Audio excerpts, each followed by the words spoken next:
محترم صدر جلسہ، میرے عزیز دوست شیخ مطیع الرحمن شیخ محمد، اسے اسٹیج پہ بیٹھے ہوئے معزز اور قابل قدر علماء کرام، سامنے موجود علماء کی بڑی جماعت، طلباء اور طالبات، مجھے جس عنوان کا مکلف کیا گیا ہے ابھی آپ نے سماعت فرمایا، تکفیر کے اصول و ضوابط۔ موضوع کتنا اہم ہے اس کا اندازہ آپ اس کی خطرناکی سے کر سکتے ہیں کہ تکفیر کی خطرناکی کتنی زیادہ ہے۔ یہ فتنہ ایک قدیم اور عظیم فتنہ ہے جس کو سیدنا علی رضی اللہ تعالیٰ عنہ کے عہد خلافت میں فرقہ خوارج نے جنم دیا تھا، اور مسلمانوں بلکہ صحابہ کرام کی ایک جماعت کے خون سے اپنے گندے ہاتھوں کو رنگا تھا۔ مکہ مکرمہ جیسی مقدس سرزمین پر بیٹھ کر اسلام کے نام پر تکفیر کی بنیاد پر اللہ کے بندوں کو راحت اور آرام دلانے کے بظاہر نیک مقصد سے صحابہ کرام کی 3 عظیم ہستیوں کی قتل کی سازش رچی گئی۔ قتل کے لیے رمضان مبارک کا مہینہ چنا گیا، لیال القدر میں سے 27ویں شب کا انتخاب کیا گیا، اور اسی رات خلیفہ رابع حضرت علی رضی اللہ تعالیٰ عنہ کو کافر ٹھہراتے ہوئے شہید کیا گیا۔ سیدنا معاویہ اور سیدنا عمرو بن عاص رضی اللہ تعالیٰ عنہ پہ حملہ آور ہوئے۔ یہ فرقہ کتاب و سنت پر پابندی پہ معروف اور عبادت، زہد، تقوی میں مشہور تھا۔ نبی اکرم صلی اللہ علیہ وسلم نے اس فرقے کے اوصاف کو بیان کرتے ہوئے فرمایا: یخرج فیکم قوم تحقرون صلاتکم مع صلاتہم وصیامکم مع صیامہم وعملکم مع عملہم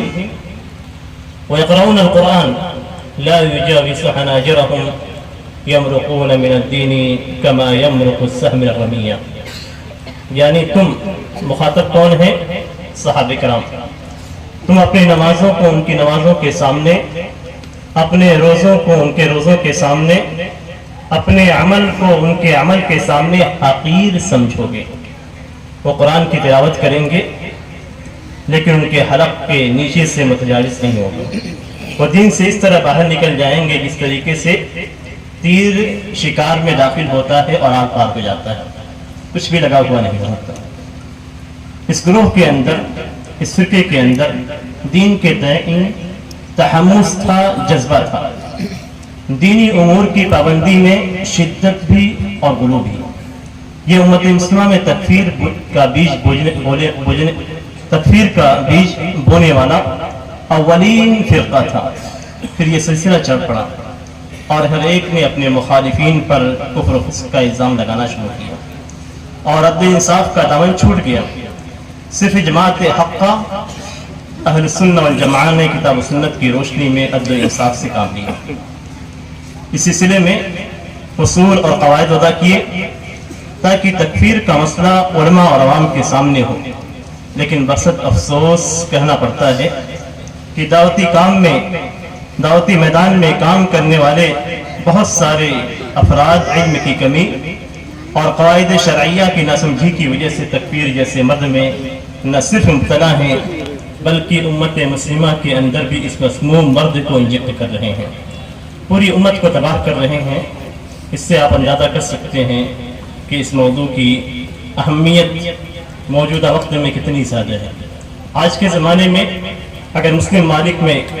ہونے والی تباہی کو دیکھیں جو ربیع العربی کے نام سے ہے، ظالم حکمرانوں سے بندوں کو نجات دینے کے نام سے ہے، جو اصل آپ نے اوپر دیکھا خوارج کے اندر جو چیز پائی گئی تھی، مورخین نے لکھا ہے کہ بندوں کو طبقات ابن سعد کے اندر لکھا گیا ہے کہ بندوں کو ان سے آرام دلانے کے مقصد سے انہوں نے حضرت علی رضی اللہ تعالیٰ عنہ اور دیگر صحابہ کرام پہ حملہ کیا اور بعض کو شہید کیا۔ اب آئیے دیکھتے ہیں ان اصول و ضوابط کو۔ اس میں پہلا اصول یہ ہے کہ ناحق کسی مسلمان کو کافر ٹھہرانا یہ حرام ہے۔ اس اصول کو نبی اکرم صلی اللہ علیہ وسلم نے کئی احادیث کے اندر بیان کیا۔ ان میں سے صرف ایک حدیث کی طرف میں اشارہ کروں گا، کئی احادیث ہیں۔ حضرت بدر رضی اللہ تعالیٰ عنہ کی حدیث ہے کہ آپ صلی اللہ علیہ وسلم فرماتے ہیں یا لا یرمی رجل رجلا بالفسوق ولا یرمیہ بالکفر الا ارتدت علیہ ان لم یکن صاحبہ کذلک، یعنی کوئی شخص کسی دوسرے شخص کو فسق سے متہم نہ کرے۔ کوئی کسی کو کفر سے متہم کرتا ہے یا فسق سے متہم کرتا ہے اور وہ اس کا اہل نہیں تو کہنے والے پہ وہ تہمت لوٹ آتی ہے۔ اس سلسلے میں امام ابن عبد البر رحمہ اللہ فرماتے ہیں کہ فقہاء محدثین اہل سنت والجماعت کے نزدیک اپنے کسی مسلمان کو کسی گناہ یا ایسی تعویل کی وجہ سے کافر کہنا منع ہے جس کی وجہ سے وہ تمام کے نزدیک اسلام سے خارج نہیں ہوتا۔ یعنی ایک دوسری حدیث بھی ہے جس میں نبی اکرم صلی اللہ علیہ وسلم فرماتے ہیں کہ اگر کسی مسلمان کو کافر کہا گیا یا کفر کی تہمت اس کے اوپر لگائی گئی تو اس کے قتل کرنے کی طرح ہے۔ تو پہلا اصل یہی ہے کہ کسی مسلمان کو کافر ٹھہرانا یا کافر قرار دینا اسلام کے اندر حرام ہے۔ دوسرا اصل یہ ہے کہ ہر گناہ کی وجہ سے ایک مسلمان کو کافر نہیں قرار دیا سکتا، یعنی کوئی بھی مسلمان کوئی بھی گناہ کرتا ہے تو اس گناہ کی وجہ سے اسے کافر نہیں کہا جائے گا۔ اہل سنت جماعت کا عقیدہ ہے کہ ایک مسلمان اپنے گناہوں کی وجہ سے کافر نہیں ہوتا اور نہ ہی اس کے گناہوں کی وجہ سے اسے کافر قرار دیا جا سکتا ہے، اللہ یہ کہ یہ گناہ ان گناہوں میں سے ہو جو گناہ کے مرتکب کو اسلام سے خارج کر دیتا ہو، جیسے نواقض اسلام میں سے کسی ناقض کا ارتکاب کرنا، اس صورت میں وہ اسلام سے خارج ہو جائے گا اور کافر ہو جائے گا۔ یا یہ کہ وہ شخص اس گناہ کو حلال اور جائز سمجھ لے تو گناہ کو جائز اور حلال سمجھنے کی وجہ سے یا اسے حلال قرار دینے کی وجہ سے وہ شخص کافر ہو جائے گا۔ اس سلسلے میں علامہ ابن ابی العز الحنفی رحمہ اللہ فرماتے ہیں کہ بہت سارے علماء اس بات کے کہنے سے پرہیز کرتے ہیں کہ ہم کسی کو کسی بھی گناہ کی وجہ سے کافر نہیں کہیں گے، بلکہ اس طرح کہا جائے گا کہ لوگوں کو ہر گناہ کی وجہ سے کافر نہیں قرار دیں گے جیسا کہ خوارج کرتے ہیں۔ علامہ ابن تیمیہ رحمہ اللہ نے اس اصول کی وضاحت کرتے ہوئے فرمایا کہ مطلق معصیت اور کبیرہ گناہوں کی وجہ سے اہل قبلہ کو اہل سنت و جماعت کافر نہیں قرار دیتے، جیسا کہ خوارج کا عمل ہے۔ ایمانی اخوت معاصی کے باوجود ثابت و برقرار رہتی ہے۔ اس کے بعد انہوں نے ایمانی اخوت سے متعلق آیات کو پیش کیا، فَمَنْ عُفِيَ لَهُ مِنْ أَخِيهِ شَيْءٌ فَاتِّبَاعٌ بِالْمَعْرُوفِ۔ اسی طریقے سے وَإِنْ طَائِفَتَانِ مِنَ الْمُؤْمِنِينَ اقْتَتَلُوا فَأَصْلِحُوا بَيْنَهُمَا فَإِنْ بَغَتْ إِحْدَاهُمَا عَلَى الْأُخْرَى فَقَاتِلُوا الَّتِي تَبْغِي حَتَّى تَفِيءَ إِلَىٰ أَمْرِ اللَّهِ۔ مزید اس کلام کی شرح میں علامہ ابن تیمیہ رحمہ اللہ فرماتے ہیں کہ اہل سنت و جماعت کے نزدیک معاصی و کبائر کی وجہ سے مسلمان کو کافر نہیں قرار دیا جائے گا۔ الشیء المطلق اور مطلق الشیء کے درمیان فرق یہ ہے کہ الشیء المطلق سے مراد کمال ہے اور مطلق الشیء سے کسی چیز کی اصل مراد ہے، یعنی مرتکب کبیرہ مومن کے پاس مطلق الایمان ہے، یعنی اصلی ایمان اس کے پاس موجود ہے لیکن کمال مفقود ہے۔ اس سلسلے میں تیسرا اصول ہے، جس مسلمان کا ایمان یقینی طور پر ثابت ہو چکا ہے اس کی تکفیر کے لیے بھی یقین کا ہونا ضروری ہے۔ بلا یقین کسی کو کافر قرار دینا جائز نہیں۔ اگر کوئی شخص مسلم گھرانے میں پیدا ہوتا ہے یا کلمہ شہادت کی ادائیگی کے بعد اظہار اسلام کرتا ہے اور معلوم ہو جاتا ہے اور یہ چیز معروف ہے اس سے، پھر اس سے کوئی گناہ سرزد ہو جاتا ہے یا تعویل میں پڑ جاتا ہے تو محض اس وجہ سے کہ اسے اسلام سے خارج نہیں کیا جائے گا، بلکہ اس کے گناہ اور تعویل کے تعلق سے علماء کے اقوال دیکھے جائیں گے۔ جس چیز پہ علماء کا اتفاق ہے کہ یہ ردت ہے اور اس کے ارتکاب سے ایک مسلمان اسلام سے خارج ہو جاتا ہے، اس کے مرتکب پر مرتد ہونے، اسلام سے نکل جانے اور کافر ہو جانے کا حکم لگایا جائے گا۔ لیکن جس قول یا فعل کے تعلق سے اختلاف ہے یا جس کے تعلق سے شک ہے کہ وہ اسلام سے باہر کرنے والی چیز ہے یا نہیں، اس قول یا عمل کی وجہ سے ایک مسلمان کی تکفیر نہیں کی جا سکتی۔ اسی طرح شک کی بنیاد پہ بھی کسی کو دائرہ اسلام سے خارج نہیں قرار دیا جا سکتا، بلکہ حجت کو قائم کرنا اور شبہات کا ازالہ کرنا ضروری ہے۔ حجت کے قیام کے بعد، شبہات کے ازالے کے بعد اگر جہد و انکار پایا جاتا ہے تو اس طرح پختہ یقین حاصل ہونے کے بعد اس کی تکفیر کی جائے گی۔ اس سلسلے میں علامہ ابن تیمیہ رحمہ اللہ فرماتے ہیں کہ جس شخص کا اسلام بالیقین ثابت ہو گیا تو یہ وصف اس سے شک کے ذریعے سے زائل نہیں ہوگا، بلکہ یہ حجت کے قیام اور شبہے کے ازالے کے بعد ہی زائل ہو سکتا ہے۔ کسی کی تکفیر میں کسی بھی قسم کے تساہل سے کام نہیں لیا جائے گا کہ آپ پھر تساہل سے کام لیں اور اسے کافر ٹھہرا دیں، بلکہ مکمل تحقیق اور شرعی دلیل کی روشنی میں ہی کسی کو اسلام سے خارج کیا جا سکتا ہے۔ اس سلسلے میں علامہ ابن تیمیہ رحمہ اللہ فرماتے ہیں، میں اصل نص نہیں پڑھ رہا ہوں، صرف آپ لوگوں کے سامنے ترجمے اور معنی کو بیان کر رہا ہوں۔ اسلام کی طرف انصاف کرنے والے شخص کے تعلق سے اصول و قاعدہ یہ ہے کہ وہ اپنے اسلام پر قائم و باقی ہے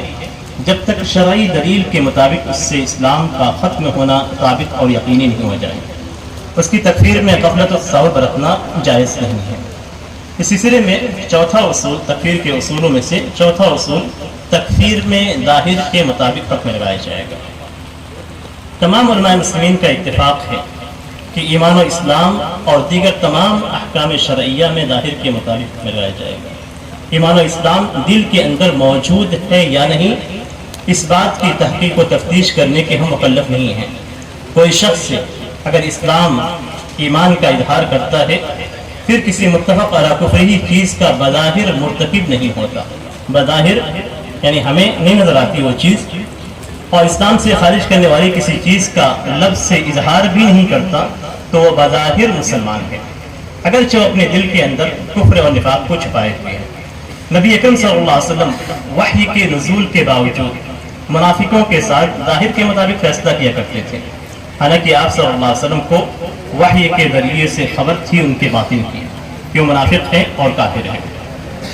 اس سلسلے میں امام نووی رحمہ اللہ کہتے ہیں کہ فقہ و اصول کا یہ معروف قاعدہ ہے کہ احکام کے معاملے میں ظاہر کے مطابق عمل کیا جائے گا اور دلوں کا معاملہ اللہ تبارک تعالیٰ کے سپرد کر دیا جائے گا۔ اور اسی سلسلے میں علامہ ابن تیمیہ رحمہ اللہ فرماتے ہیں کہ ظاہری ایمان جس کے مطابق دنیا میں احکام کو جاری کیا جاتا ہے، باطنی ایمان کو لازم نہیں آتا، جس کا حامل آخرت میں سعادت مندوں میں شمار ہوگا۔ اس سلسلے میں قرآن و حدیث کی بہت ساری دلیلیں موجود ہیں، جو دلیلیں اس بات پہ دلالت کرتی ہیں کہ ظاہری طور پہ جو کچھ کسی سے نظر آئے گا تو اسی کے مطابق فیصلہ کیا جائے گا، جیسا کہ ہے کہ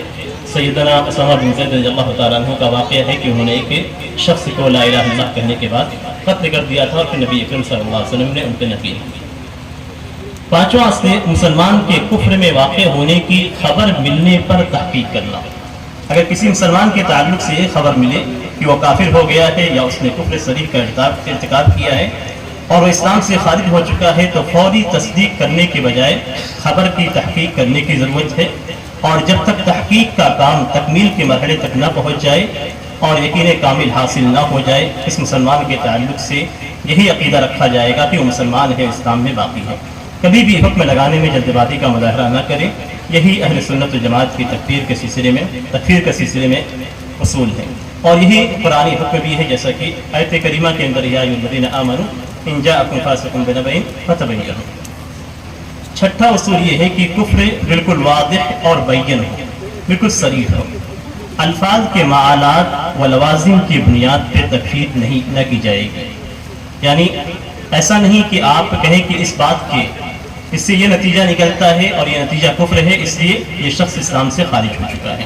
یعنی کسی بھی لفظ کے معنی کو لے کر اس کے مدلول اور اس کے لوازم کو لے کر آپ کسی پہ حکم نہیں لگائیں گے، بلکہ اس سلسلے میں جو کچھ کیا جائے گا وہ یہ کہ اس سے پوچھا جائے گا، تحقیق کی جائے گی، اس سے اس کی نیت کے بارے میں پوچھا جائے گا۔